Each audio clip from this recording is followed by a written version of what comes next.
লোভ, মরীচিকা, মায়াজাল। এই মায়াজালে আমরা আটকে আছি, ফলে মৃত্যুর কথা আমরা ভুলে গিয়েছি। পাগলের মতো ছুটছি, আরো টাকা লাগবে, আরো খ্যাতি লাগবে, আরো যশ লাগবে, আরো দাপট লাগবে। আমার এত টাকা দিয়ে কি হবে? এত সম্পদ দিয়ে কি হবে? এত ব্যস্ততা দিয়ে কি হবে? তোমার স্টপ, থামুন, অনেক হয়েছে, আর না, থামুন।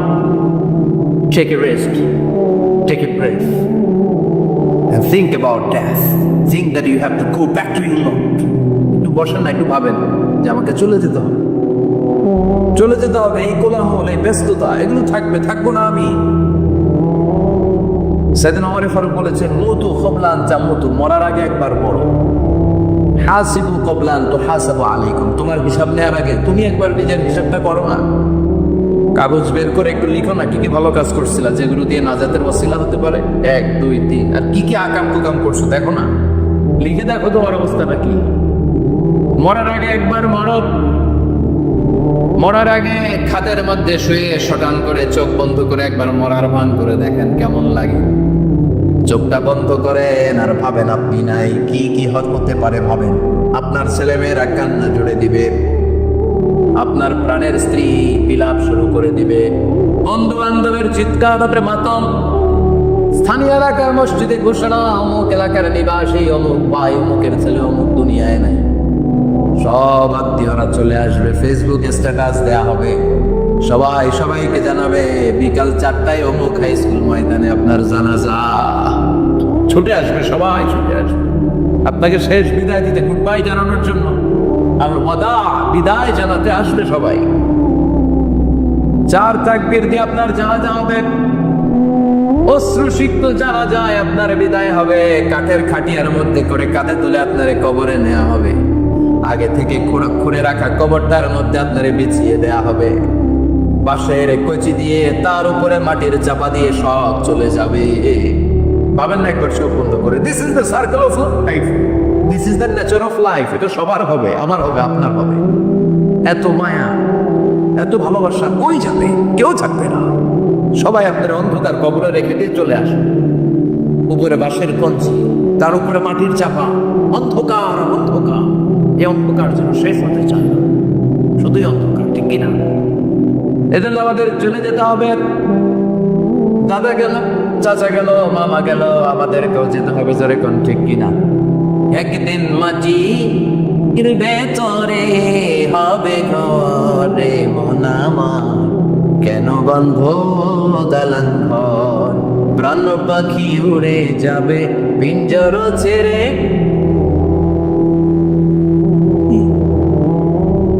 ধরা ধাবে সবই রবে, তুমি যাবে চলে। বন্ধু বান্ধব যত, মাতা পিতা দ্বারা সুত, সবই হবে তোমার পরে মন আমার, কেন বন্ধ দালান ঘর। একদিন মাটি ভেতরে হবে ঘরে মন আমার, কেন বন্ধ দালান ঘর, ঠিক কিনা? সব করে থাকবে, চলে যেতে হবে আমাদেরকে। এজন্য আখিরাতের কথা যেন আমাদের স্মরণ হয়। বিষ্ণু বলতেন, নাহাই তুকুমান জিয়ারাতুল কবুর, আমি তোমাদেরকে কবর জিয়ারত করতে আগে নিষেধ করতাম, কিন্তু এখন নিষেধাজ্ঞা প্রত্যাহার করে নিলাম। এখন সবসময় তোমরা কবরের সামনে যাবা আর জিয়ারত করবা। কবরস্থানে জানতো বরের কৃষ্ণপুরের এই গ্রামের কবরস্থান আছে কোন দিকে? পূর্ব দিকে আছে, বুকার জলের ওদিকে। জান আপনারা? একটু যাবেন, একটু গেলে আখিরাতের কথাটা স্মরণ হবে। ওখানে ছোট শিশুরা শুয়ে আছে, কিশোর যুবকরা আছে, আপনার মতো তাগড়া যুবক, মুরব্বীরা আছে। এরা এই এলাকায় থাকতো, এরা আকাশ থেকে নেমে আসে না, এই এলাকার সন্তান আজ নাই। একটা সার্টেন পিরিয়ড শেষে আপনিও থাকবেন না। This is the nature of life, this is the circle of life. ছোট্ট শিশু হয়ে এসেছিলেন, শৈশব, কৈশোর, যৌবন, প্রৌঢ়ত্ব। আগে ছিলেন সিঙ্গেল, বিয়ে করে হয়ে গেলেন ডবল। এরপরে আল্লাহ আপনাকে একটা মেয়ে দিল, এরপরে মেয়েকে বিয়ে দিয়ে শ্বশুর হলেন, এরপরে ওই মেয়ের ঘরে সন্তান হতে নানা হলেন। আর কতদিন? অনেকদিন হলো তো, অনেক লম্বা সময় পেয়েছেন আপনি। Think about that. এবার যাওয়ার কথা ভাবেন। আখিরাতের জামানের কথা ভাবেন, ফিরে যেতে হবে। কি শক্তিশালী যুবক, বার্ধক্য চলে আসলে লাঠি ছাড়া চলতে পারে না। কুচকুচে কালো দাড়ি সাদা হয়ে যায়, দাড়ির শুভ্রতা, বয়সের ভার, রং ভরা যৌবন জং ভরে শেষ, ঠিক না? This is the circle of life. যুবক ভাইয়েরা, এইটাই জীবন, চলে যেতে হবে, কেউ থাকতে পারবে না, ঠিক কিনা? এটা রিমাইন্ডার আল্লাহ ঈশ্বরের ভেতরে দিয়েছেন যে তোমাদেরকে ফিরে যেতে হবে।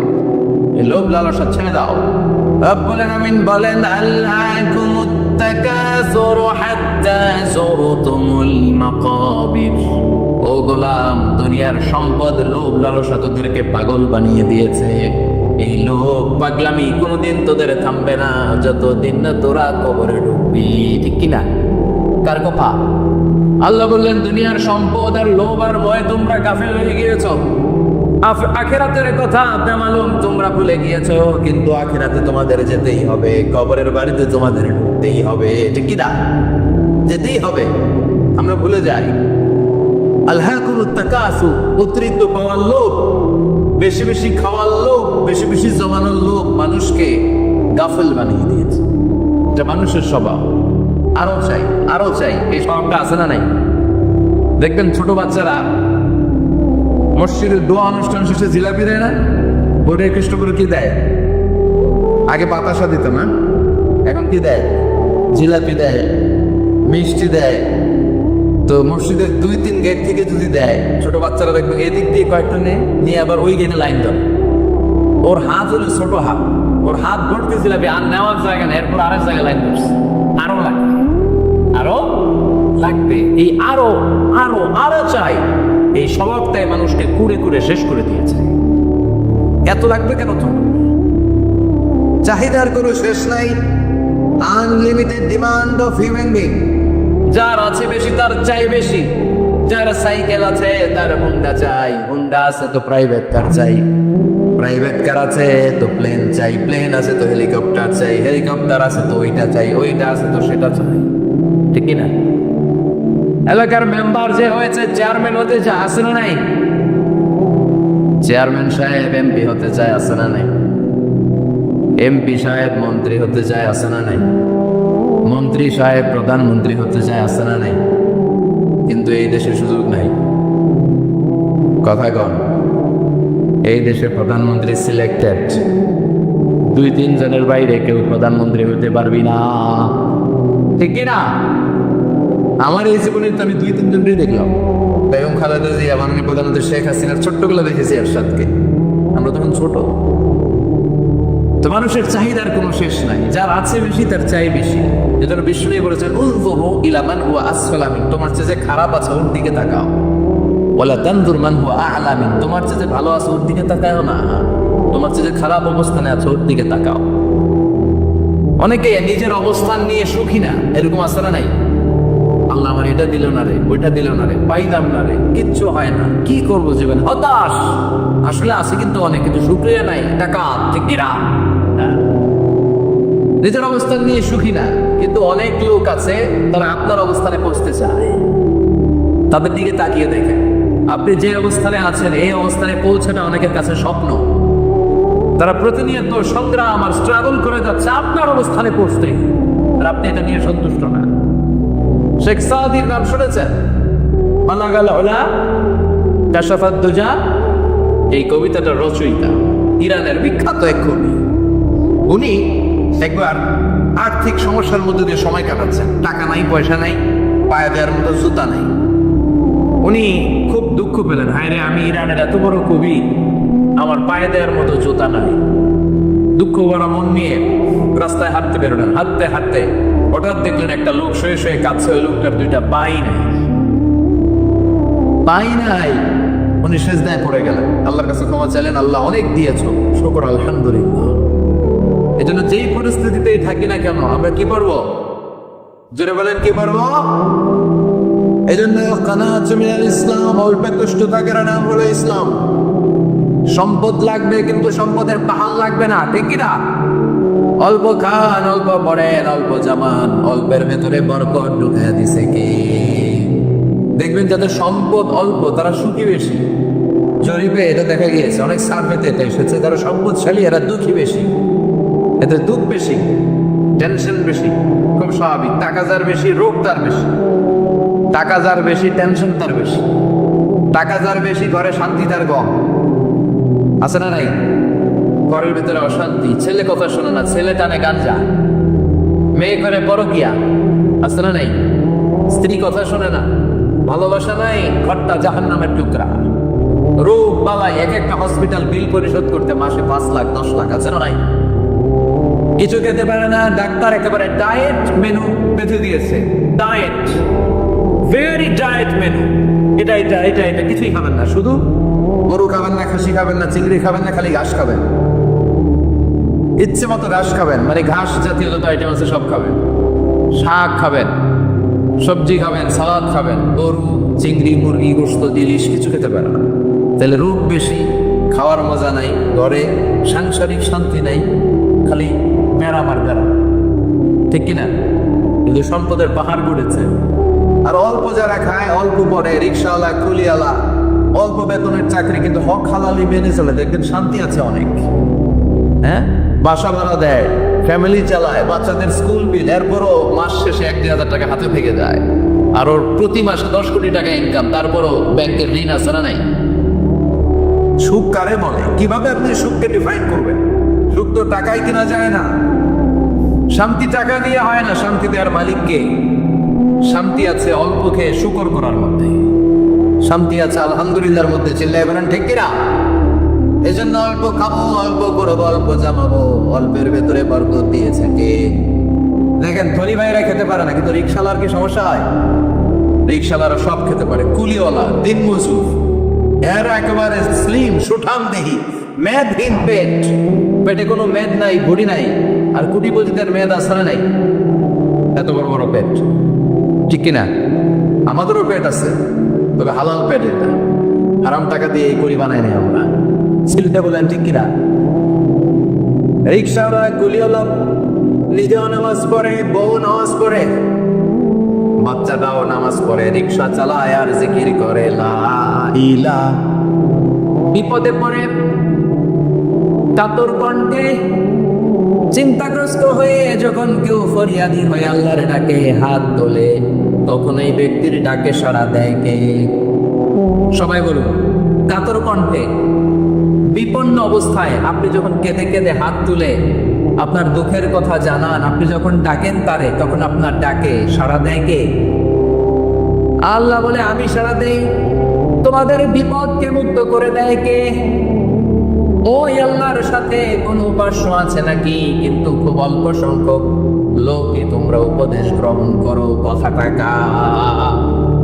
তাহলে বিপন্ন মানবতা যখন কাঁদে, মানুষ যখন বিপদে পড়ে নিরুপায় হয়ে ফরিয়াদ করে, তার ডাক শোনার কেউ নাই একজন ছাড়া। চিল্লায় বলেন তো তিনি কে? এজন্য আমরা ফরিয়াদের হাত কার দিকে তুলব? প্রিয় পটুয়াখালী বলেন, ফরিয়াদের দুটো হাত আমরা কার দিকে তুলব? এবং খেয়াল রাখতে হবে, মাথার সাথে সেট করে নিতে হবে, আল্লাহ ছাড়া আমাকে উদ্ধার করার কেউ নাই। এই পৃথিবীতে কেউ আপন না। প্রিয় ভাই, বিপদে পড়লে বোঝা যায় কেউ আপন না। আপন শুধু একজন মহান সত্তা, তিনি কে? এটা কি আপনারা খেয়াল রাখতে পারবেন? হ্যাঁ, বিপদে আপদে কেউ আমাদের বাঁচাতে পারে না, তরাতে পারে না, মুক্তি দিতে পারে না, উদ্ধার করতে পারে না, একমাত্র আমার প্রভু ছাড়া, আল্লাহ ছাড়া। চিল্লায় বলেন ঠিক কিনা? এবং প্রিয় পটুয়াখালীর ভাইয়েরা, মাথার সাথে এটা সেট করে নিতে হবে যে আমাদের পুরো জীবনটাই পরীক্ষা। পুরো জীবনটাই কি? The life is a test. পুরো জীবনটাই পরীক্ষা। এই জীবনে বিপদ আসবে, আপদ আসবে, পরীক্ষা আসবে, সবার জীবনে এটা থাকে। এক একজনের পরীক্ষা এক এক রকম। আমার পরীক্ষা একরকম, মাসুদ ভাইয়ের পরীক্ষা একরকম, চৌধুরী সাহেবের পরীক্ষা একরকম, আপনার পরীক্ষা একরকম, ওনার পরীক্ষা আবার আরেক রকম।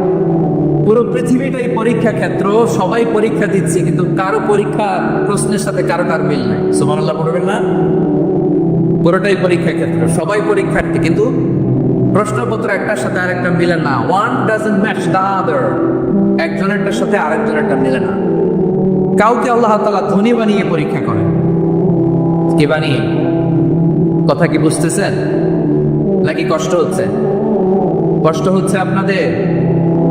কাউকে আল্লাহ ধনী বানিয়ে পরীক্ষা করেন, আবার কাউকে আল্লাহ তাআলা গরিব বানিয়ে পরীক্ষা করেন, কাউকে আল্লাহ অসুস্থ বানিয়ে পরীক্ষা করেন। কেউ দেখবেন যে দুরারোগ্য ব্যাধিতে আক্রান্ত, ডাক্তার বলেছে আর সময় নাই, দুরারোগ্য ব্যাধি ক্যান্সার, যার নেই কোনো অ্যান্সার, তার জন্য পরীক্ষা হচ্ছে এই রোগ।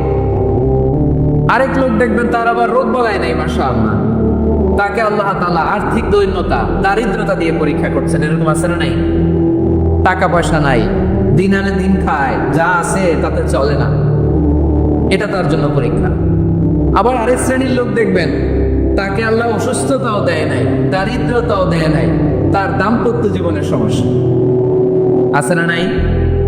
স্ত্রী কথা শোনে না, অথবা ছেলে মেয়ে কথা শোনে না। তাহলে পরীক্ষা সবার জীবনে আছে, এক একজনের পরীক্ষাটা এক এক রকম। আল্লাহ তাআলা দেখতে চায় যে এই পরীক্ষার সময় আমরা কিরকম রেসপন্স করি, how to deal with the test, কিভাবে এই বিপদ আপদ পরীক্ষাগুলোকে আমরা হ্যান্ডেল করব, ডিল করব, এটা হচ্ছে আজকের আলোচনার বিষয়। বুঝতে পেরেছেন সবাই আমার প্রিয় ভাইয়েরা? তাহলে পরীক্ষাময় আমাদের জীবন, আপদ পরীক্ষা, এটা মানুষের পিছু ছড়ে না, সবার জীবনে পরীক্ষা আছে। নবীদের জীবনেও পরীক্ষা ছিল। সাহাবারা জিজ্ঞেস করেছেন, ইয়া রাসূলুল্লাহ, আইয়ুন নাসি আশাদ্দু বালাআন ফিদ দুনিয়া, এই দুনিয়ার বুকে কাদের পরীক্ষা সবচেয়ে বেশি? বিশ্বনবী বলেছেন, আল আম্বিয়া, এই পৃথিবীতে সবচেয়ে বেশি পরীক্ষা আল্লাহ তাআলা নিয়ে থাকেন নবীদের। কাদের? নবীদের। সুম্মাল আমসাল ফাল আমসাল, এরপরে নবীদের পরের স্তরে যারা, তাদের পরীক্ষা। এরপরে তাদের পরের স্তরে যারা, তাদের পরীক্ষা। সিদ্দিকীনদের, শুহাদাদের, সালেহীনদের, আল্লাহওয়ালাদের, যার ঈমান যত মজবুত তার জীবনে পরীক্ষাও তত বেশি। চিল্লায় বলেন ঠিক কিনা? তাহলে মুমিনরা, বিশ্বাসীরা, আমরা কি পরীক্ষা বিপদ আপদে ভয় পাই? হ্যাঁ, বিপদ দেখলে ভয় লাগে আপনাদের? ভয় লাগে? হ্যাঁ, না, মুমিনরা বিপদে ভয় পায় না, তারা হতাশ হয় না, সুবহানাল্লাহ, তারা নিরাশ হয় না। বিশ্বাসীরা হাল ছেড়ে দেয় না, তারা ভরসা রাখে একজনের উপর। চিল্লায় বলতে হবে তিনি কে? কারণ মুমিন জানে the grief isn't permanent, the test isn't permanent, the struggle in our life isn't permanent. আমাদের জীবনের দুঃখ, কষ্ট, স্ট্রাগল, এগুলো পার্মানেন্ট নয়। After every difficulties there is an ease. সব কষ্টের পরে একটা সুখ আছে না নাই? রব্বুল আলামিন বলেন, ফাইন্না মাআল উসরি ইসরা, ইন্না মাআল উসরি ইসরা, ভয় পেও না, চিন্তা করো না, কষ্টের সাথেই আমি রেখে দিয়েছি স্বস্তি। সুবহানাল্লাহ বলেন। মুমিন জীবনে বিপদ যত বেশি, কষ্ট যত বেশি, তার সামনে সফলতা তার চেয়েও বেশি। ঠিক কিনা বলেন? কারণ বিশ্বাসীরা জানে রাত্রি যত গভীর হয়, সুবহে সাদিকের সময় তত আগাতে থাকে। গর্ভবতী নারীর পেটের ব্যথা যত বাড়তে থাকে, ঘরে নতুন মেহমান আগমনের সময় ঘনাতে থাকে। মুমিনদের উপর বিপদ, অত্যাচার, আপদ, পরীক্ষা যত বাড়তে থাকে, কালেমার পতাকা উড্ডয়নের সময় কাছে আসতে থাকে। বিশ্বাসীদের এগুলো হিসাব মেলানো অনেক আগে, এগুলো অনেক আগে হিসাব মেলানো।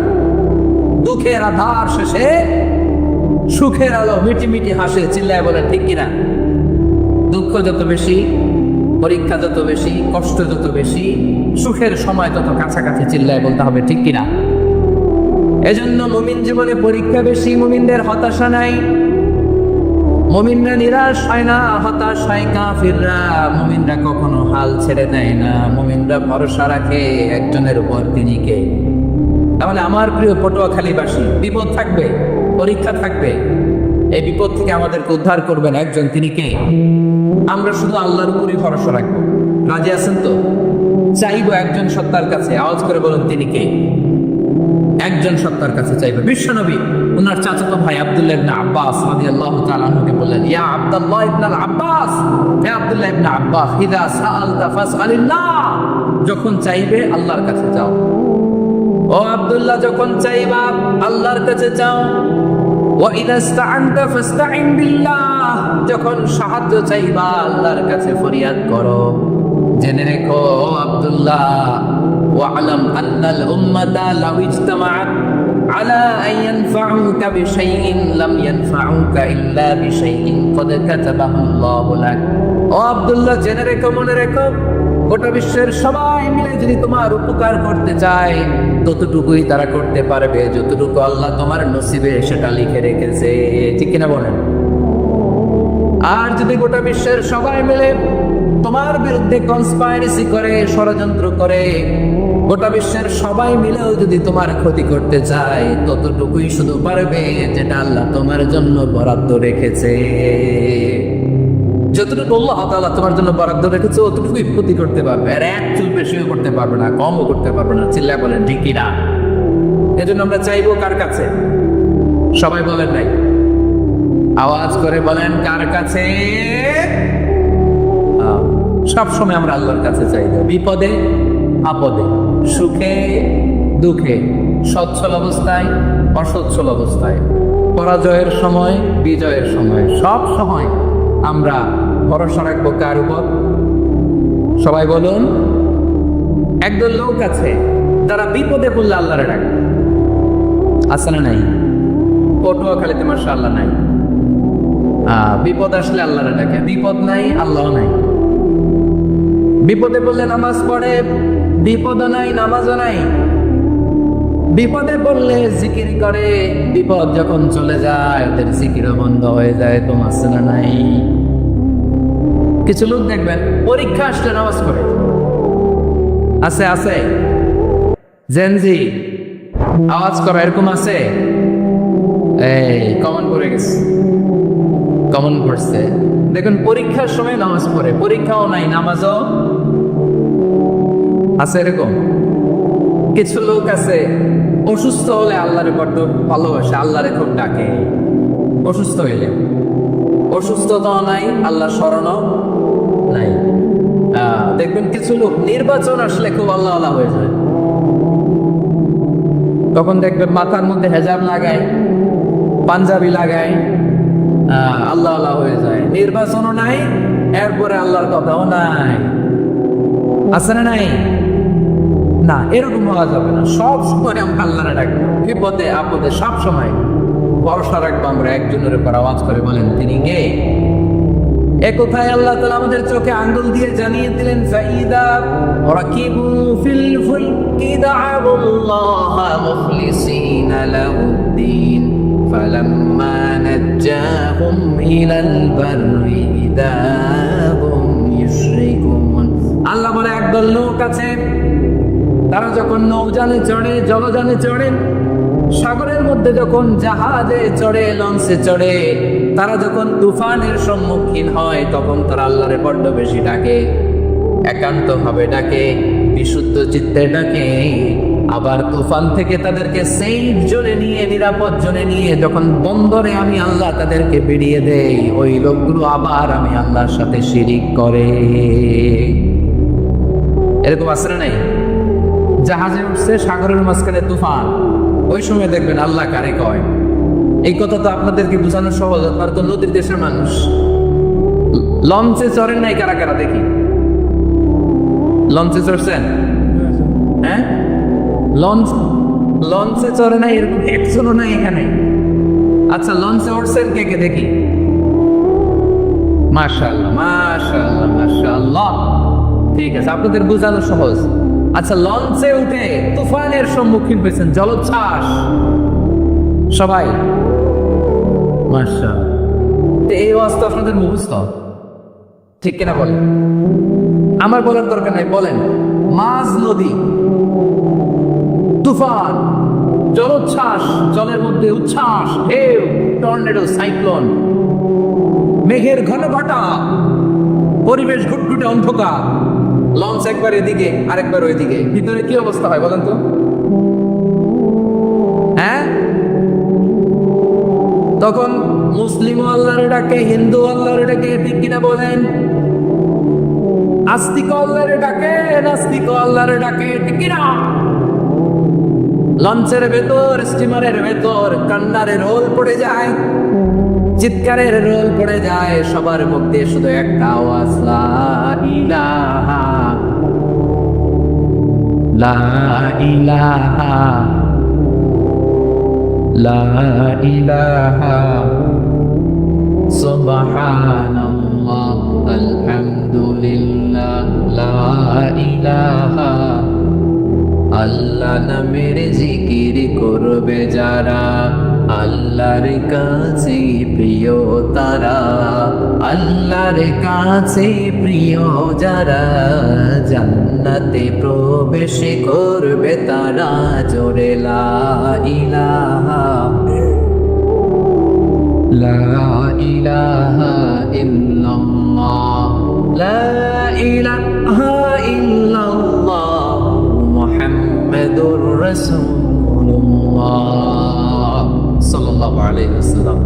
আমার প্রিয় পটুয়াখালীবাসী, তাহলে লঞ্চের ভেতরে যখন আমরা তুফানের মধ্যে পড়ি, তখন সবাই মিলে আমরা একটা নামের জিকির করি। নামটা কার? মুসলমানেরাও ডাকে, হিন্দুরাও ডাকে, আস্তিকও ডাকে, নাস্তিকও ডাকে, সবাই ডাকে একজনকে। তিনি কে? আবার দেখবেন ওই আল্লাহ তুফানের পরে, ঝড়ের পরে ওই লঞ্চটাকে যখন সদর ঘাটে ফিরিয়ে দেয়, আবার আমরা নাফরমানি শুরু করে দেই। সে কোথায় আল্লাহ বললেন, ফাইদা রাকিবু ফিল ফুলকি দা'আল্লাহ মুখলিসিনা লাহুদ্দিন ফালাম্মা নাজ্জাহুম ইলাল বাররি ইযা হুম ইউশরিকুন। সাগরে যখন তুফানে পড়ে আমি আল্লাহর ডাকে, আবার আমি আল্লাহ যখন বাঁচিয়ে দেয়, আবার আমি আল্লাহর সাথে শিরিক শুরু করে। আমরা কি এরকম হতে চাই নাকি? এরকম করবেন? হ্যাঁ না, আমরা তুফানে পড়লেও আল্লাহরে ডাকি, আবার বাঁচায় দেওয়ার পরও ডাকি কারে? আল্লাহকে ডাকি। বিমানের মধ্যে মাঝে মাঝে দেখবেন যে এয়ার টার্বুলেন্স হয়, জানেন? এয়ার টার্বুলেন্স জানেন তো? মাঝে মাঝে বিমানটা বাউন্সিং করে, বাম্পি, ভেরি বাম্পি ওয়েদার। শোনেন নাই? 40,000 ফিট উপরে যখন থাকে, তখন পাইলট মাঝে মাঝে বলে, dear passengers, ladies and gentleman, right now we are flying 40,000 feet above the ground and we are passing very air turbulence, very heavy air turbulence right now. Please fasten your seatbelt. দেখবেন মাঝে মাঝে বলে যে, ভদ্র মহিলা, ভদ্র মহোদয়গণ, আমরা 40,000 ফিট উপর দিয়ে যাচ্ছি আর এয়ার টার্বুলেন্স ফেস করছি, মেহেরবানি করে আল্লাহর হস্তে সিট বেল্ট বাঁধুন। তখন বিমানটা এরকম বাউন্সিং করে, শেকিং করে। আপনারা মুখোমুখি হয়েছেন? ইদানিং এই এয়ার টার্বুলেন্স বেড়ে গিয়েছে। গত বছর আবার ইন্টারন্যাশনাল অনেকগুলো ফ্লাইট ছিল, তো আমি দেখলাম যে আগের ফ্লাইটগুলোর তুলনায় এখন এয়ার টার্বুলেন্স খুব বেশি। আমি একটু রিসার্চ করে দেখলাম, ক্লাইমেট চেঞ্জের কারণে, জলবায়ু পরিবর্তনের কারণে আকাশের বাতাসের মুভমেন্টে পরিবর্তন হয়েছে, ফলে এখন বিমান শেকিং করে বেশি, বাউন্সি, বাম্পি ওয়েদার। তো বলেন তো, 40,000 ফিট উপরে যখন আপনি, কয় হাজার ফিট? সবাই বলুন, কয় হাজার ফিট? 40,000 ফিট উপরে যখন আপনি, তখন যখন বিমানটা এরকম বাউন্সিং করে, সবাই যখন ভমিটিং করে বিমান নষ্ট করে দেয়, বমি করে, তখন বাঁচানোর কে আজকে আল্লাহ ছাড়া কেউ আছে? ওই মুহূর্তেও সবাই মিলে একজন ডাকে আওয়াজ করে বলেন, তিনি কে? মাঝে মাঝে কিছু সোশ্যাল মিডিয়ায় কিছু ভিডিও পাওয়া যায় যে হেভি যখন এয়ার টার্বুলেন্স হয়, 10 সেকেন্ড 15 সেকেন্ডের কিছু ভিডিও পাওয়া যায়, বিমানটা এরকম বাউন্সিং করছে, বাম্পি ওয়েদার, কাঁপছে, মানুষগুলো বমি করছে, অক্সিজেন মাস্কগুলো সব ঝুলে পড়েছে, বিমানটা শুধু কাঁপছে। তখন দেখবেন বিমানের ভেতরেও এরকম লঞ্চের মতো চিৎকার আছে না নাই? বিমানের ভেতরেও তখন চিৎকার। গত বছর হিথ্রো এয়ারপোর্ট থেকে সিঙ্গাপুর এয়ারলাইন্সের একটা ফ্লাইট, হিথ্রো টু চাঙ্গি, একটা ফ্লাইটে এমন বেশি এয়ার টার্বুলেন্সের শিকার হয়েছিল ওই এয়ারক্রাফটটা, 33 জন যাত্রী সেখানে আহত হয়েছে, একজন যাত্রী নিহত হয়েছে। কেবিন ক্রুজ, এয়ার হোস্টেস যারা আছে, একজনের নাক ফেটে, চোখ ফেটে, কপাল ফেটে, ব্লিডিং হয়ে শয়লাম। প্রিয় ভাইরা, 40,000 ফিট উপরে বিমানটা যখন কাঁপবে, তখন আমাদেরকে আল্লাহ ছাড়া আর কেউ বাঁচানোর আছে? এত আসতে বললে হবে? ওই কঠিন মুহূর্তে আমার বাবা আমারে বাঁচাতে পারে, আমার বন্ধু আমারে বাঁচাতে পারে। এই গ্রাউন্ডের জমিনের বুকে আমার প্রটোকল, আমার ক্ষমতা, আমার দাম্ভিকতা কোনো কিছু আমারে বাঁচাতে পারে? একজন ছাড়া, চিল্লায় বলতে হবে, তিনি কে? সে আল্লাহ বললেন, গোলাম, আমি বিপদের সময় ঠিকই তোমাদের বাঁচিয়ে নেই, ওই বিমানের ভেতরে 40,000 ফিট উপরে যখন তোমরা এয়ার টার্বুলেন্সের শিকার হও, তখন নাস্তিকও আল্লাহরে ডাকে, হিন্দু আল্লাহরে ডাকে, জোরে বলেন ঠিক কিনা? আবার বিমানটা যখন শান্ত হয়ে যায়, একটু পরেই বিমানের স্ক্রিনের মধ্যে হিন্দি সিনেমা খোঁজে। বিমানের স্ক্রিনে কিন্তু খুব বিশাল ওখানে আফলাম ফিল্মের একেবারে বোঝাই করা। বিমানটা শান্ত হইলে আবার হিন্দি সিনেমা দেখা শুরু করে। একটু আগে ডাকছিল কারে কারে দেখবেন বাংলাদেশে আমাদের ক্রিকেটাররা যখন অন্য কোনো দেশের সাথে খেলে, অনেক সময় এমন হয় বল বাকি একটা, রান দরকার 6টা। বল বাকি কয়টা? পটুয়াখালী বুঝে নাই কোথায়? বল বাকি কয়টা? একটা। রান দরকার। আপনি দেখবেন ক্যামেরাম্যান তখন গ্যালারিতে খালি দেখায় দর্শকদের যে কি অস্থিরতা। হিপ হপ স্টাইলের মেয়েটা, যে মেয়েটার ওড়না এতক্ষণ ছিল গলায়, এতক্ষণ করেছিল, ওই মেয়েটা দেখবেন ওড়নাটা টেনে মাথায় দিয়ে এরকম মুনাজাত করতেছে, আল্লাহ আল্লাহ, একটা সপ্তাহ আল্লাহ আল্লাহ, আমার লাল সবুজের পতাকারে তুমি অপমানিত কইরো না আল্লাহ, ইন্ডিয়ার সাথে আমাদের খেলা আল্লাহ আল্লাহ, একটা সক্কা, একটা একটা। পুরো পুরো খেলা জুড়ে এই মেয়ের ওড়না ছিল গলায়, কিন্তু যখন 1 বলে 6 রান দরকার, ওড়না চলে আসছে কোথায়? মাথায়। আবার মুনাজাত আছে না নাই? ঠিকই বাংলাদেশের দামাল ছিল এমন এক শট মারলো, বল চলে গেল স্টেডিয়ামের বাইরে, ছক্কা, জিতে গেলাম আমরা। পুরো স্টেডিয়াম জুড়ে চিৎকার, হই হুল্লোড়, মৌজ মাস্তি। যে মেয়েটা মাথার মধ্যে ওড়না দিয়ে এতক্ষণ সুবহানাল্লাহ সুবহানাল্লাহ বলে আল্লাহর কাছে দোয়া করেছে, ওই মেয়ে এখন আবার ওড়না ফেলে নিয়ে নাচা শুরু করে দিয়েছে। তাহলে আল্লাহর ভয়, আল্লাহর প্রতি আস্থা, বিশ্বাস, ভালোবাসা, এটা কি ক্ষণিকের জন্য? মানে আমার যখন লাগবে তখন আল্লাহর ইউজ করবে নাকি? হ্যাঁ, বিপদে আপদে, সুখের সময় দুঃখের সময় সচ্ছল অসচ্ছল অবস্থায় বিশ্বাসীরা ভরসা রাখে একজনের উপর। চিৎকার করে বলো পটুয়াখালী তিনি কে? সে আল্লাহ বললেন, গোলাম মনে করো না জাহাজ থেকে সদরঘাটে বেরিয়ে দিলাম তুমি নিরাপদ হয়ে গেছো, মনে করো না 40,000 ফিট থেকে সেফ ল্যান্ডিং এর পরে আর উঠে নেমে গেলেই তুমি নিরাপদ হয়ে গেছো। কমিয়া বিপদ কি শুধু সাগরে আর আকাশে? ঘরের বিপদ, ঘরের ভেতরও বিপদ আসতে পারে কি পারে না? এজন্য সূরা মুলক আল্লাহ বললেন, আমিনতুম মান ফিস সামাই আন ইয়াকসিফা বিকুমুল আরদা ফাইদা হিয়া তাম। তোমরা কি ভাবছো তোমরা নিরাপদ? সাগরের মধ্যে তুফান, আল্লাহ আল্লাহ ডাকলাম, সদরঘাটে যে করছি, বেঁচে গেছেন তো আপনি। আর পাবে আপনার আল্লাহ? আল্লাহর তুই সাগরের মাঝখানে তো আল্লাহ আপনার পাইছিল, আর তো পাবে না। আর পাবে আপনারে? আর আল্লাহ ধরতে পারবে আপনারে? ঘরের ভেতরও বিপদ দিয়ে আটকাতে পারে কে? 5 স্টার 7 স্টার হোটেলের ভেতরও আমাকে বিপদের মধ্যে ফেলে দিতে পারেন কে? আল্লাহ বললেন, তোমরা কি ভেবেছো তোমরা নিরাপদ? আমি চাইলে ল্যান্ডস্লাইডস, ভূমিধস দিয়ে 1 লক্ষ 1 মুহূর্তে নিয়ে যেতে পারি। এক সুনামি দিয়ে থাপ্পড় মেরে 3 লক্ষ সাগরের ভেতরে ঢুকাই দিতে পারি। 1 সেকেন্ডও লাগে না আমার। আম আমিনতুম মান ফিস সামাই আন ইউরসিলা আলাইকুম হাসিবা ফাসাতা'লামুনা কাইফা নাদির। আল্লাহ চাইলে আকাশ থেকে পাথর বৃষ্টি নাজিল করতে পারেন কি পারেন না? এই মুহূর্তে এখানে ভূমিকম্প দিতে পারেন কি পারেন না? আচ্ছা, ভূমিকম্প যখন হয় আমাদের কারো হুঁশ থাকে? আপনি মনে করছেন আমরা সাধারণ মানুষ, আমরা দৌড় দেই, আর প্রেসিডেন্ট প্রধানমন্ত্রী ওনারা বুঝি খাটে শুয়ে থাকে? কথা বোঝে নাই বোধহয়। ভূমিকম্প আর্থকোয়েক যদি হয়, বাঁচার জন্য আমরা কি করি? হয় খাটের তলায়, ডাইনিং টেবিলের নিচে, উপরে শক্ত কিছু আছে এর নিচে, অথবা ঘর ধুইয়া দেও দৌড়। তো প্রধানমন্ত্রী উনি কি করে? প্রেসিডেন্ট উনি কি করে? হ্যাঁ, উনি খাটের মধ্যে যে শুয়ে থাকে নাকি? উনিও দৌড়, সাধারণ মানুষও দৌড়, প্রধানমন্ত্রীও দৌড়, বাড়িওয়ালাও দৌড়, ভাড়াটিয়াও দৌড়, সবাই দৌড়। নাকি ভাড়াটিয়ারা বাড়ি থুইয়া দৌড়, বাড়িওয়ালারা বেরোয় না? এরকম না। তাহলে যে কোনো মুহূর্তে ভূমিকম্প দিয়ে নাস্তানাবুদ করতে পারে কে?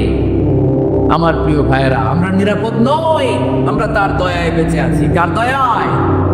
এজন্য আল্লাহ বললেন, গোলাম যে কোনো মুহূর্তে বিপদ দিয়ে তোমাদেরকে নাস্তানাবুদ করতে পারি। বিশ্বাসী বলে যদি নিজেকে দাবি করো, সব সময় ডাকতে হবে একজন সত্তাকে। বলেন তিনি কে? এই কথা ক্লিয়ার? এই সবগুলো উদাহরণ শেষে সবার কাছে ক্লিয়ার হয়েছে না যে বিপদ থেকে, আপদ থেকে, পরীক্ষা থেকে, ক্যালামিটি থেকে আমাদেরকে কেউ বাঁচাতে পারে না একজন সত্তা ছাড়া। আবারও বলেন তো তিনি কে? ক্লিয়ার?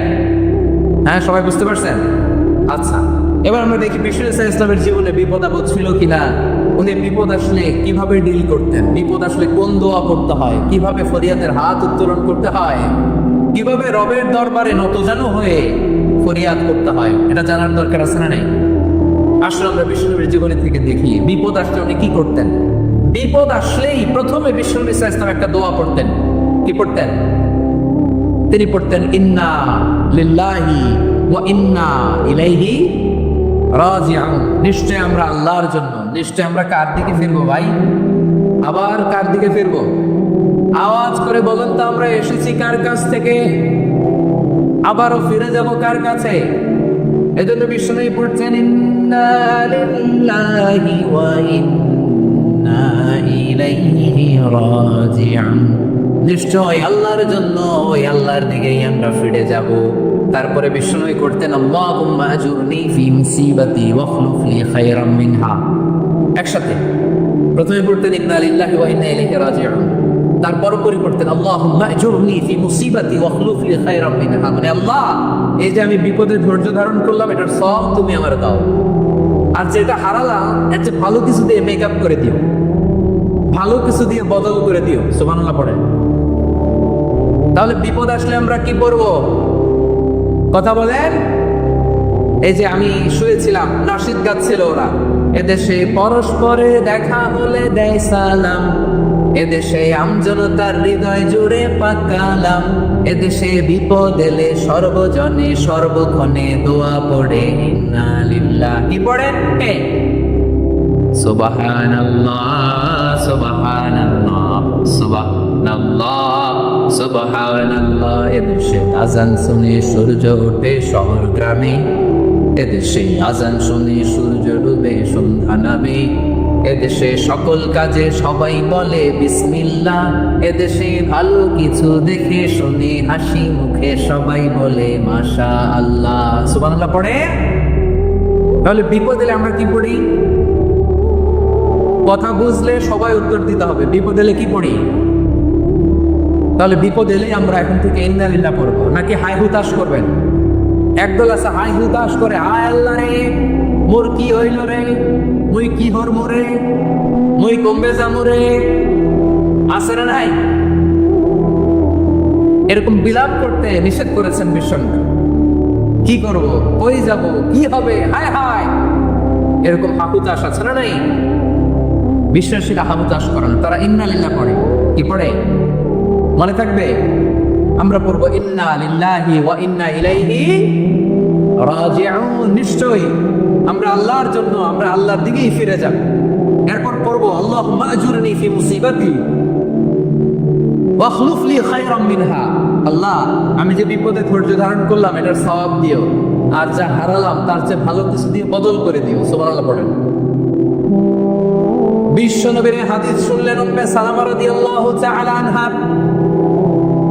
ওনার স্বামী হলো আবু সালামা। মজার ঘটনা খেয়াল করে শুনেন আমার প্রিয় কলিজার টুকরা ভাইয়েরা। কানগুলো খরগোশের কানের মতো খাড়া করে আমার দিকে তাকান। সাইয়্যিদাতুনা উম্মে সালামা রাদিয়াল্লাহু তাআলা আনহা, ওনার স্বামীর নাম আবু সালামা। শ্রেষ্ঠ দম্পতি, শ্রেষ্ঠ ফ্যামিলি। প্রথমে হিজরত করেছিলেন হাবাসায়, পরে হিজরত করেছেন মদিনায়। উহুদ যুদ্ধের পরে ওনার স্বামী আবু সালামা ইন্তেকাল করলো, শহীদ হলো। সুবহানাল্লাহ পড়ে। যখন আবু সালামা ইন্তেকাল করলো, উম্মে সালামা রাদিয়াল্লাহু তাআলা আনহা কেঁদে কেঁদে হয়রান। আর নবীর শিখানো বাণী অনুযায়ী তিনি বারবার পড়ছিলেন ইন্না লিল্লাহি। কি পড়ছিলেন? মুই কই যামু, কি হরমু, এগুলো বলে নাই। কি বলছে? ইন্না লিল্লাহ। যেহেতু বিষ্ণুনবী বলেছেন কেউ যদি বিপদের প্রথম ধাক্কায় পড়ে ইন্না লিল্লাহি ওয়া ইন্না ইলাইহি রাজিউন, আল্লাহুম্মা আজুরনি ফি মুসিবাতি ওয়াখলুফ লি খায়রাম মিনহা, তাহলে এই বিপদে যে সে যা হারালো তার চেয়ে শ্রেষ্ঠ কিছু দিয়ে আল্লাহ তার বদল দিয়ে দিবেন। এই হাদিস শুনে উম্মে সালামা রাদিয়াল্লাহু তাআলা আনহা ওনার প্রাণ প্রিয় স্বামী আবু সালামার ইন্তেকালের পরে চোখের পানি ছাড়ে আর পড়ে ইন্না লিল্লাহি ওয়া ইন্না ইলাইহি রাজিউন আল্লাহুম্মা আজুরনি ফি মুসিবাতি ওয়াখলুফনি খায়রাম মিনহা। বারবার এই দোয়া পড়ে চোখের পানি ছাড়ে, এই দোয়া পড়ে চোখের পানি ছাড়ে, আর মনে মনে বলে আবু সালামার মতো ভালো মানুষ মদিনাতে নাই, আবু সালামার চেয়েও ভালো মানুষ মদিনাতে নাই, তার চেয়ে ভালো মানুষ কি করে আল্লাহ তাআলা আমারে দিবে, তার চেয়ে ভালো মানুষ তো আমি মদিনাতে দেখি না। চোখের পানি দিয়ে বুক ভাসায় আর নবীর হাদিসের উপর আমল করে পড়ে ইন্না লিল্লাহি ওয়া ইন্না ইলাইহি রাজিউন, ইন্না লিল্লাহি ওয়া ইন্না ইলাইহি রাজিউন। পড়তে পড়তে চোখের পানি ছাড়ে আর চিন্তা করে বিশ্বনবী বললেন এই দোয়া পড়লে যেটা হারালাম তার চেয়ে ভালো কিছু দিয়ে আল্লাহ পুরস্কার দেয়। আবু সালামার চেয়ে ভালো মানুষ মদিনার মধ্যে আর কে হতে পারে? কি আজীব তামাশা, কি অবাক করা ঘটনা। কিছুদিন পরে দেখা গেল সাইয়্যিদুল মুরসালিন রাহমাতাল লিল আলামিন স্বয়ং বিশ্ব নবী উম্মে সালামাকে বিয়ের প্রস্তাব পাঠিয়েছে। স্বয়ং বিশ্ব নবী উম্মে সালামা রাদিয়াল্লাহু তাআলা আনহাকে বিয়ের প্রস্তাব পাঠিয়েছেন। উনি রাজি হয়ে গেলেন, বিয়ে হয়ে গেল, উনি হয়ে গেলেন উম্মুল মুমিনিন, আমাদের মা, পুরো মুসলিম উম্মার মা। চিৎকার করে বলেন আল্লাহু আকবার। তাহলে আমার প্রাণ প্রিয় ভাইয়েরা, বিপদে পড়লে আমরা পড়বো ইন্না লিল্লাহি ওয়া ইন্না ইলাইহি রাজিউন আল্লাহুম্মা আজুরনি ফি মুসিবাতি ওয়াখলুফ লি খায়রাম মিনহা। পড়বেন? পড়বেন না? যারা যারা বিপদ আসলে এই দোয়াটা পড়বেন এখন থেকে আওয়াজ করে ইনশাআল্লাহ বলেন। যা হারাইছেন তার চেয়ে শ্রেষ্ঠ জিনিস দিয়ে বদলা দিবে কে? বিশ্বাস হয়? একটু সন্দেহ লাগে মনে হয়, একটু সন্দেহ আছে?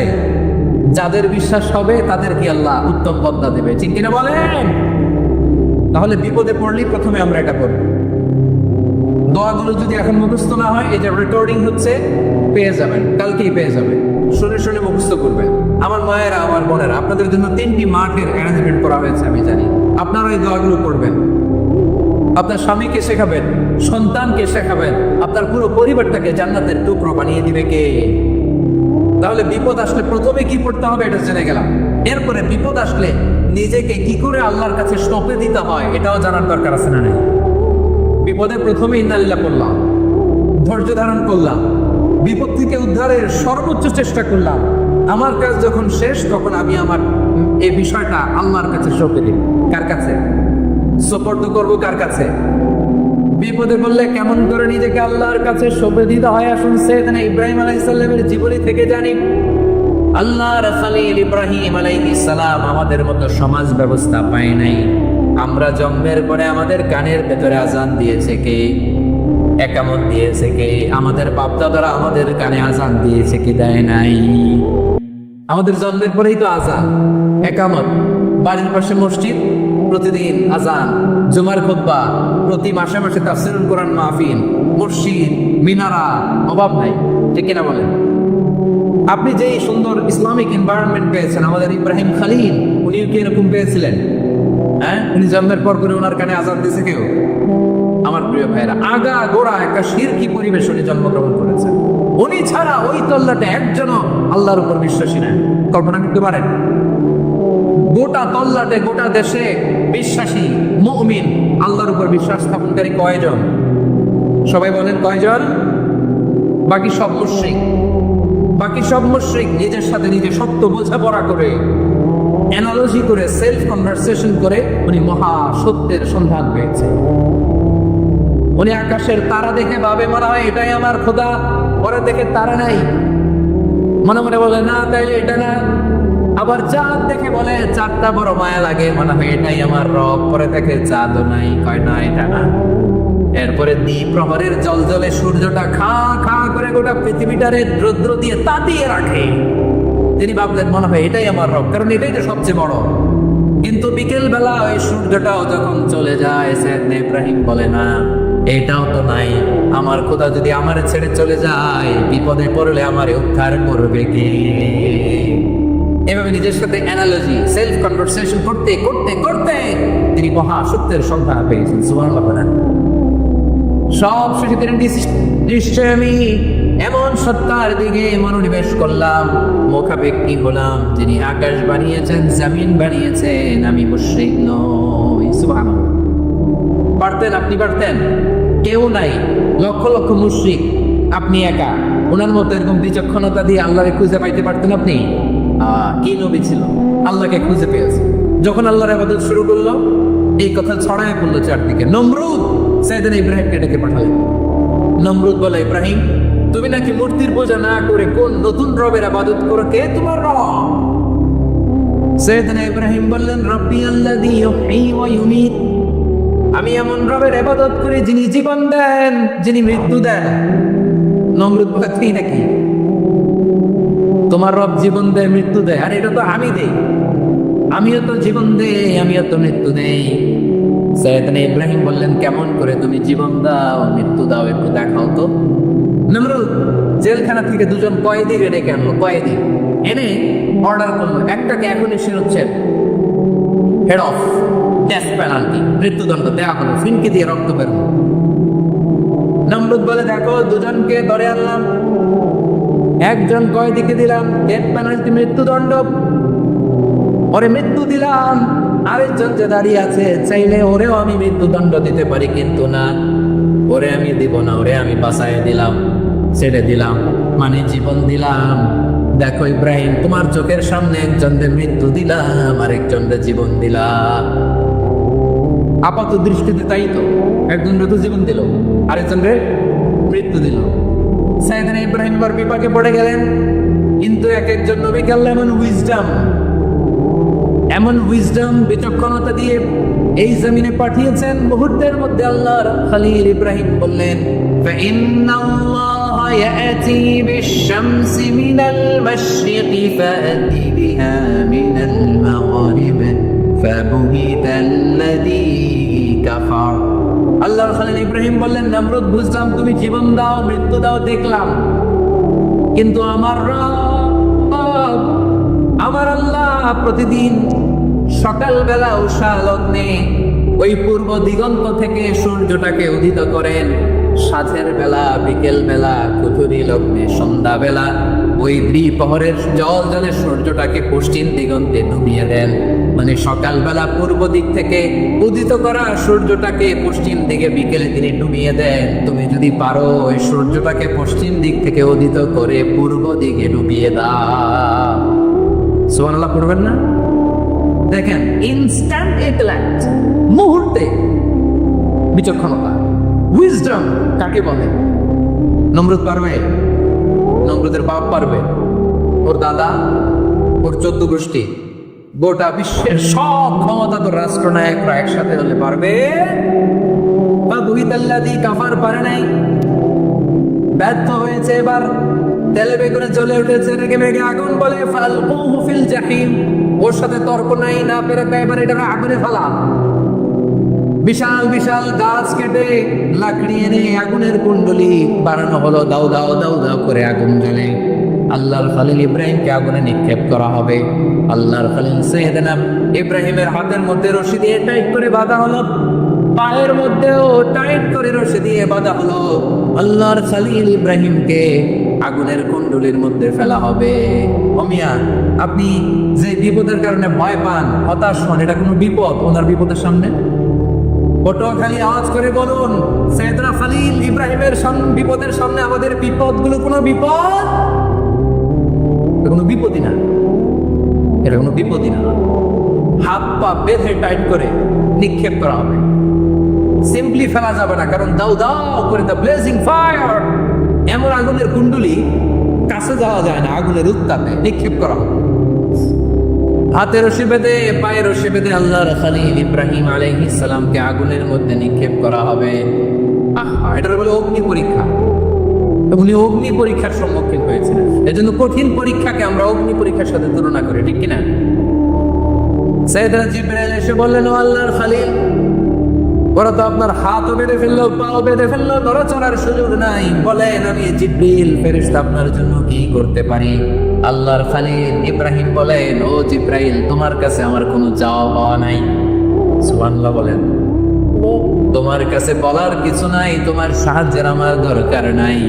সাইয়েদনা ইব্রাহিম আলাইহিস সালামকে হাতে পায়ে রশি বেঁধে, হাত পা বাঁধা অবস্থায় চলন্ত অগ্নিকুণ্ডে যখন নমরুদের দলবল নিক্ষেপ করবে, আল্লাহর খালিল কিভাবে নিজেকে আল্লাহর কাছে সঁপে দিয়েছেন পটুয়াখালীর ভাইরা খেয়াল করে শুনুন। হাত পা বেঁধে আল্লাহর খালিলকে যখন নিক্ষেপ করা হবে, তিনি মুখ ফুটে বলে ফেললেন, হাসবুনাল্লাহু ওয়া নি'মাল ওয়াকিল। হাসবুনাল্লাহু ওয়া নি'মাল ওয়াকিল, আমার জন্য আল্লাহই যথেষ্ট, আমার জন্য আল্লাহই যথেষ্ট। তিনি আমার সবচেয়ে বড় গার্ডিয়ান, তিনি আমার সবচেয়ে বড় অভিভাবক। জিব্রাইলের সাহায্যে অফারকে ফিরিয়ে দিলেন, দুনিয়ার বুকে কারো কাছে কিছু বলেন নাই, মুখ ফুটে বলেছেন হাসবুনাল্লাহ।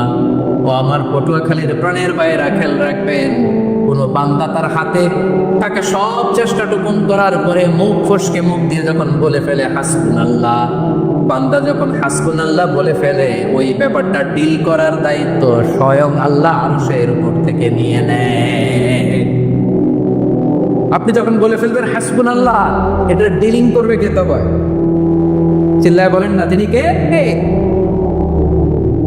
বান্দা তার সাধ্যের সবটুকু চেষ্টার পরে নতজানু হয়ে যখন বলবে হাসবুনাল্লাহ, আল্লাহ তুমি আমার জন্য যথেষ্ট, নি'মাল ওয়াকিল, তুমি আমার শ্রেষ্ঠ অভিভাবক, তখন তার কি দরকার না দরকার এটা ডিল করে স্বয়ং আল্লাহ। নিক্ষেপ করা হলো সাইয়েদনা ইব্রাহিমকে অগ্নিকুণ্ডলিতে।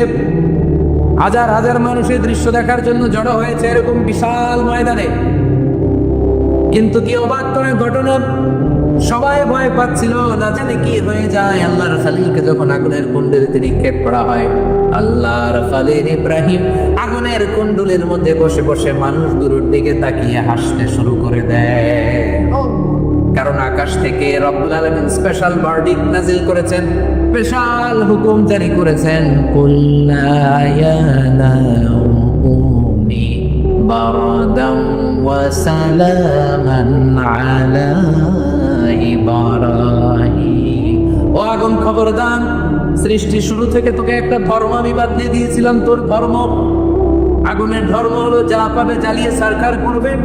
আল্লাহ বলল, আগুন তোর ধর্ম দিয়েছিলাম, তুই সব জ্বালিয়ে পুড়িয়ে সরকার করে দিবি, কিন্তু ক্ষণিকের জন্য আমি তোর জ্বালিয়ে দেওয়ার ক্ষমতাটাকে কেড়ে নিলাম, জ্বালিয়ে ফস্য করে দেওয়ার ক্ষমতা আমি কেড়ে দিলাম। কুনি বারদান, ঠান্ডা হয়ে যা, কিন্তু এত বেশি ঠান্ডা হবি না আবার আমার ইব্রাহিমের জন্য সর্দি লেগে না আছে। সুবহানাল্লাহ, এত আসতে বললে হবে? গনি বারদান, বার্দ মানে বরফ, ঠান্ডা, ঠান্ডা হোক, কিন্তু এত ঠান্ডা হবি না যাতে আমার ইব্রাহিমের কষ্ট হয়। আগুন বলে, আল্লাহ একবার বললাম ঠান্ডা হ, আবার বলো এত ঠান্ডা হবি না যাতে খালিলের সর্দি না লাগে। কেমন ঠান্ডা হব, কেমন এনভায়রনমেন্ট তৈরি করে দেব বলো? আল্লাহ বললেন, সালামান আলা ইব্রাহিম, আমার খলিল, আমার কলিজা, আমার ইব্রাহিমের জন্য তুই জান্নাতের গুল বাগিচা হয়ে যা। ও ভাই, নবী মুসার মতো ঈমান হলে রাস্তা হবে সাগর জলে, নবী ইউসুফের মতো ঈমান হলে একে একে দরজা খোলে। নবী ইব্রাহিমের মতো ঈমান যদি আজও থাকে বিদ্যমান, অগ্নিকুণ্ডে দেখতে পাবে খুবসুরতে খুলপাড়ার। কুলনা ইয়া নারু কুনি বারদান ওয়া সালামান আলা ইব্রাহিম। বান্দা যখন মুখ দিয়ে বলে হাসবুনাল্লাহ, আমার আল্লাহ আমার জন্য যথেষ্ট, এই বলে যখন নিজেকে সঁপে দেয়, তার কি লাগবে ওই দায়িত্ব স্বয়ং নিয়ে নেয় কে? সবাই বলেন, স্বয়ং নিয়ে নেয় কে? তাহলে আমার প্রিয় ভাইরা, বিপদের শুরুতেই আমরা বলবো ইন্না লিল্লাহ। শুরুতে কি বলবো? এরপরে যেই বাক্যটা পড়ে নিজের পরিস্থিতিকে আল্লাহর দরবারে সঁপে দিব, সেটা হচ্ছে হাসবুনাল্লাহ। সেটা কি? বিষ্ণু বলেন, লা ইয়াজালু লিসানুকা রাতাবান মিন যিকরিল্লাহ, সব সময় আল্লাহর স্মরণ দিয়ে, জিকির দিয়ে জিহ্বাটারে সিক্ত রাখো। আর শয়তানু জাসিমুন আলা কলবি ইবনে আদম, শয়তান বনি আদমের কলবে খামসি মেরে বসে থাকে। ফাইদা যাকারাল্লাহ খালাসা, মানুষ যখন আল্লাহ স্মরণ করে জিকির করে, শয়তান দৌড়ে পালায়। ওয়া ইদা গাফালা ওয়াসওয়াসা, যখনই বনি আদম গাফেল হয় তখনই শয়তান তার হৃদয়ে ওয়াসওয়াসা দেয়। এজন্য বিপদে পড়লে ইন্না লিল্লাহ, নিজের সব কম করার পরে নিজের রোল প্লে করার পরে নিজেকে আমরা কি বলে সঁপে দিব? সবাই বলে, সবাই বলতে হবে। আর জোরে বলে, মনে থাকবে? বিপদে পড়লে প্রথমে ইন্নালিল্লাহ, এরপরে নিজেকে যখন সঁপে দিব তখন হাসবুনাল্লাহ। এরপরে কঠিন বিপদ যদি যখন বিশ্বনবী পড়তেন তখন কি করতেন?